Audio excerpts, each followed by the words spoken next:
বিসমিল্লাহির রহমানির রহিম। আসসালামু আলাইকুম। সংগ্রামী উপস্থিতি, ক্ষমতার পরিবর্তন এটা চলমান প্রক্রিয়া। কারণ অনেক এই বাংলাদেশ প্রতিষ্ঠা হওয়ার পরের থেকে অনেক রাজনৈতিক দল, অনেক সরকার এসছে, আবার চলে গেছে, আবার মানে ক্ষমতায় এসছে। এটা চলমান প্রক্রিয়া। এটা নিয়ে আসলে কেউ মন খারাপ করবে, কোনো রাজনৈতিক দল মন খারাপ করবে, এটা কিন্তু বড় বিষয় না। বড় বিষয়টা হলো এই যে আপনি ক্ষমতায় থেকে কি করেছেন, কতটুকু অন্যায় করেছেন, কতটুকু ন্যায় করেছেন, এটা কিন্তু বড় বিষয়। তে এই যে আওয়ামী লীগের পতনের পরে আওয়ামী লীগ কতটুকু অন্যায় করেছে, এটা আওয়ামী লীগের নেতৃবৃন্দুর কাছে মানে তারা এটা ভাবার দরকার। কারণ আওয়ামী লীগ পতন হয়েছে, এটা ধারাবাহিক প্রক্রিয়া, পতন হবেই।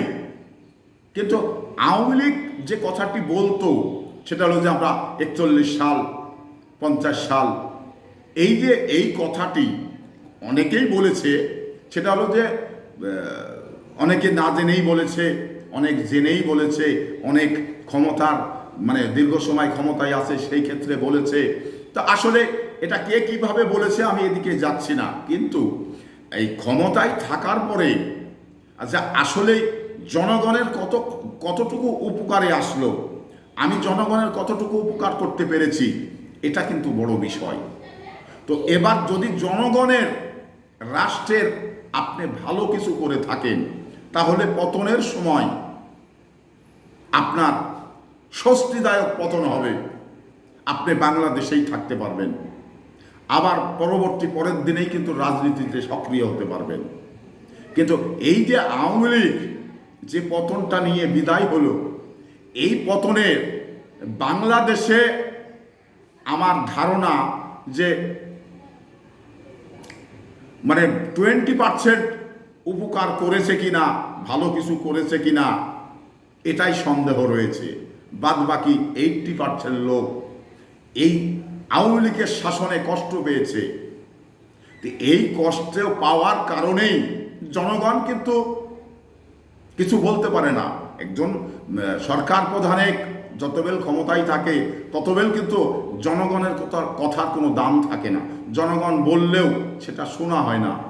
তো এইরকম একটি বিষয়, আজকে ক্ষমতার পতন হয়েছে, এখন কিন্তু জনগণ অনেক কিছুই অনেকেই বলছে, অনেক ক্ষোভে অনেক কিছুই করে ফেলছে। কিন্তু এই ক্ষোভটা তৈরি হওয়ার পিছনে, জনগণের এই ক্ষোভটা তৈরি হওয়ার পিছনে এটা কিন্তু সরকার বা যে দল ক্ষমতায় ছিল সে দলের সরকারই কিন্তু এই বিষয়টা মানে কষ্টটা দিয়েছে, যার কারণেই আজকে কিন্তু অনেকেই বলছে। কারণ একটি জিনিস আমাদের মনে করতে হবে, মানুষ মানুষের জন্যে, আপনি প্রেসিডেন্টই হন নাকি প্রধানমন্ত্রী হন, এটা বড় বিষয় না। কারণ আমি একজন মানুষ, প্রধানমন্ত্রীও কিন্তু একজন মানুষ, তার দায়িত্ব ওই জায়গাতে আল্লাহ পাক দিয়েছে, উনি ওই জায়গাতে দায়িত্ব পালন করছে। একজন প্রধানমন্ত্রী কি এই রাষ্ট্রের সেবা করার জন্য তাকে দায়িত্ব দেওয়া হয়েছে, এই রাষ্ট্রের খাদেম হিসাবে তাকে দায়িত্ব দেওয়া হয়েছে। তো এই খাদেমের যে কাজগুলো, এই কাজগুলো থেকে যখন মানে ভালো কিছু করবে না, তখনই জনগণের মনে ভিতরে ক্ষোভ তৈরি হবে। আর এই ক্ষোভের বহিঃপ্রকাশ কখন ঘটে জানেন? ঘটে হলো এই সরকার যখন পতন হয়, এই সরকার যখন পালিয়ে যায়, তখন কিন্তু এই জনগণের এই ক্ষোভের বহিঃপ্রকাশ ঘটে। তো আমি যে বিষয়টি মনে করি, আজকে আওয়ামী লীগ সরকার দীর্ঘ সময় ক্ষমতায় ছিল, আসলে জনকল্যাণে কতটুকু কাজ করতে পেরেছে এটা কিন্তু জনগণই জানে।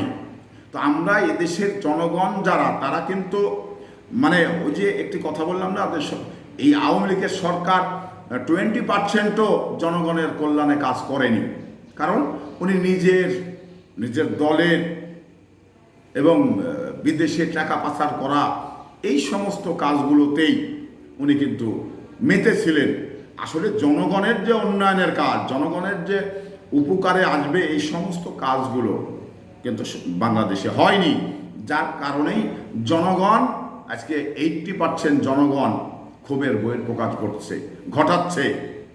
তো এটা এটা এর জন্যে দায়ী আওয়ামী লীগের নেত্রী, এর জন্যে দায়ী আওয়ামী লীগের সরকার, কারণ তারা ব্যর্থ, এদেশের জন্যে ভালো কিছু করতে পারেনি, যার কারণে আজকে জনগণের ক্ষোভের বহিঃপ্রকাশ।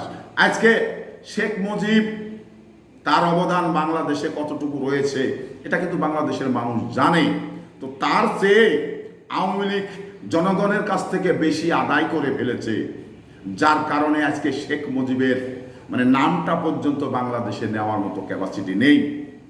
আওয়ামী লীগ শুধু যতটুকু জনগণের কাছ থেকে পাওয়ার কথা ছিল তার চেয়ে বেশি আদায় করে ফেলার কারণেই আজকে কিন্তু ক্ষোভের বহিঃপ্রকাশ ঘটছে।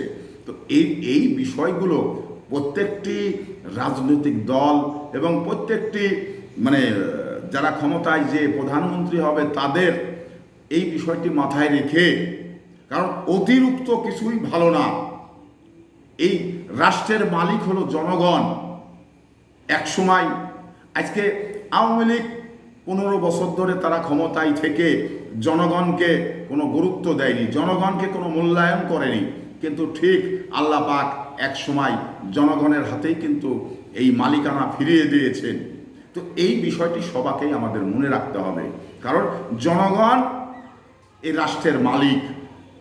তো এই বিষয়টি কেউ কখনো কোনো রাজনৈতিক দল যদি ভুলে যায় তাহলে কিন্তু তাদের জন্য এটি ক্ষতির কারণ হয়ে যাবে, এটা ধ্বংসের কারণ হয়ে যাবে, যেটা আওয়ামী লীগের ক্ষেত্রে হয়েছে। তো সংগ্রামী উপস্থিতি, এই বিষয়গুলো আমরা রাষ্ট্রের মালিক জনগণ, এই বিষয়টি গুরুত্বের সঙ্গে দেখেই আমরা যেখানে আছি সেখানে পরিচালনা করব। তো সংগ্রামী উপস্থিতি, আজকে আপনাদের এই একটি বিপ্লবের মধ্য দিয়েই একটি বিজয় ঘটেছে। তো এই বিজয়টি এই বাংলাদেশের নাগরিক হিসাবে সবারই কিন্তু অব্যাহত রাখার দায়িত্ব পড়েছে। তো সংগ্রামী উপস্থিতি, এই আশা ব্যক্ত করে বিদায় নিচ্ছি। আসসালামু আলাইকুম।